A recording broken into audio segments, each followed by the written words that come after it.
You don't need more tech. You need a filter for deciding what earns its spot in your setup. I run every purchase through 3 questions. 2 of my most recent purchases failed. Today, I'm going to show you why. Welcome to Uncluttered Tech. My name's Jason. Let's get started. Question number 1. Does the friction end? Every tool has a learning curve.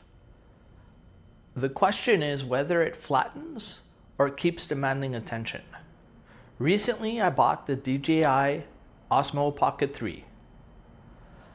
The gimbal stabilization is generally really good. I realized that the footage wasn't sharper than the footage I get off my iPhone 16, which is what I typically use to film these videos. So in the end, I kept reaching for my iPhone to reshoot the same videos that I originally purchased the Pocket 3 for. So I sent it back. Question 2. What am I really getting in return? Not productivity, not convenience, something specific. Time saved, a step removed. In this case, I ended up picking up a second 34-inch ultrawide monitor. It was an MSI. I thought a dual monitor setup would level up my workflow. The monitor itself was fine. VA 34 inches, 1440p resolution, good color. Thing is that in practice, I preferred one screen, looking at it straight rather than having to turn my head between the two. This wasn't the first time that I tried dual monitor setups. I've tried everything from 15-inch portables to 32-inch 4K monitors, and I always end up going back to a single 34-inch where I'm looking straight at it. Dual monitors isn't a bad idea. It will work for a lot of people. It's just when you're evaluating something, it's about what works for you, not what looks good on video. It won't be the setup that works for everyone, but it's what works for me right now. The extra real estate sounded great on paper. It wasn't worth the trade-off. That one went back also. Question number 3. How do I feel when I step away from it? This question is the one that reveals the most. Am I relieved when I'm done using it, or do I miss it? The item I purchased that best reflects that recently is my lavalier mic from DJI.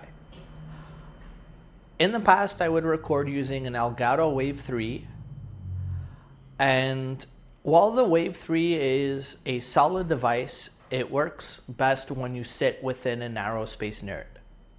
It's not very movable or flexible, and I tend to like to record while walking around, and that's the advantage I get from the Mic 3 lavalier, is that it clips on, it moves with me, it allows me to take better directional audio, and I don't have any anxiety about staying in range. I don't have to keep a monitor arm or have the mic on a stand.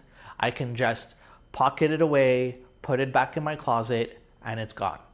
This is really the purchase that I've second guessed the least since I bought it. Another thing I learned the hard way is to give new tech a cooling off period. Don't buy something right after launch. Wait a few weeks and for some real usage-based reviews to come out. Sometimes the initial reviews don't capture everything, and after a few weeks of use, things get noticed that may sway you one way or the other. The other thing you want to do is factor in the total cost of the item. Some items come with additional subscriptions, and that should be part of your budget. It should include any additional accessories, subscriptions, or any potential repair costs down the line. Looking back at all 3 of those purchases, None of them were bad. The lav mic, the monitor, the Pocket 3, they all do their job well.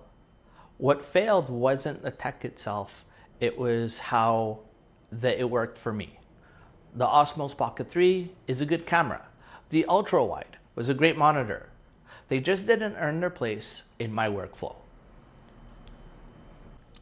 My 7-step checklist and the breakdown are linked below if you want to run your next purchases through it. If this saved you from buying something you didn't need, that's the point. Subscribe if you want more of this kind of content. Drop your send it back story in the comments. I'm genuinely curious to know what other people's failed buys look like. That's it. See you in the next one.